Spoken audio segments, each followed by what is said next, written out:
Këto pamje dhe pse duken si të vendeve të largta janë filmuar në kryeqytetin e Shqipërisë, vetëm pak kilometra larg qendrës, në bregun e lumit të Tiranës. Prej 20 vjetësh, 10 familje rome kanë ngritur jetën mes këtyre plerave, por edhe ushqehen prej tyre. 5 fëmijët e Fatmira Rushanit janë gdhirë të pangrënë, e po kështu kanë kaluar edhe mëngjesin.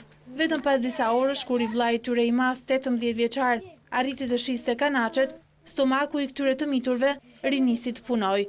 Shita ca kanaçe, plasmas, bona 3.500 lek, 1.000 lek mora milvën, 1.500 lek mora groshën, 500 lek. Ja dhash fëmijëve, ja kjo ishte leku jonë. Tash kur të vi djalit se ai do i kanaçet marr dhe bukë.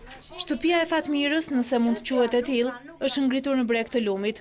36 vjeçarja tregon se çdo objekt në shtëpi, nga krevatot, perdet e deri tek ato paken kuzhine, janë gjetur në plera. 5 fëmijët e Fatmirës, mi vogli 2 vjeç dhe 18 vjeç mi i madhi, dalin në punë. Të miturit lypin, ndërsa më të rriturit mbledhin shishe dhe kanaçe. Të gjithë janë të sëmurë. Me parat që mbledhin ushqehen dhe nëse mbeten, mund të blejnë ilaçe. Shkolla për këta fëmijë rom është luks, ndërsa për pushime as që bëhet fjalë. Fëmijët e tjerë, si mosha jote, janë në plazh apo në vende të tjera që pushojnë, ti ke shkuar ndonjëherë në plazh? Jo. Si i kalon ti pushimet? Mirë.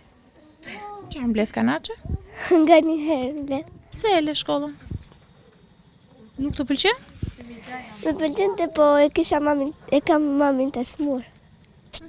Dhe çfarë bën ti në shtëpi? Bëj punën.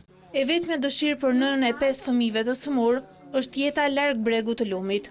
Si kur tokë të më bëj, se do mundojmë nga vash, do blingi qik tull, do i gjë, mund sa i do i dhonë, por këtu njërë është e pa mundur nga lumi. Janë me 10 familje rome që jetojnë në kushte skandaloze për gjatë bregut të lumit të Tiranës. Ashtu si Fatmira, të gjithë duan të largohen nga këtu. Por nëse deri sot, këtë nuk ua ka mundësuar dot askush, ata lutën të vijojnë punën mes plerave, pasi prej tyre jetojnë.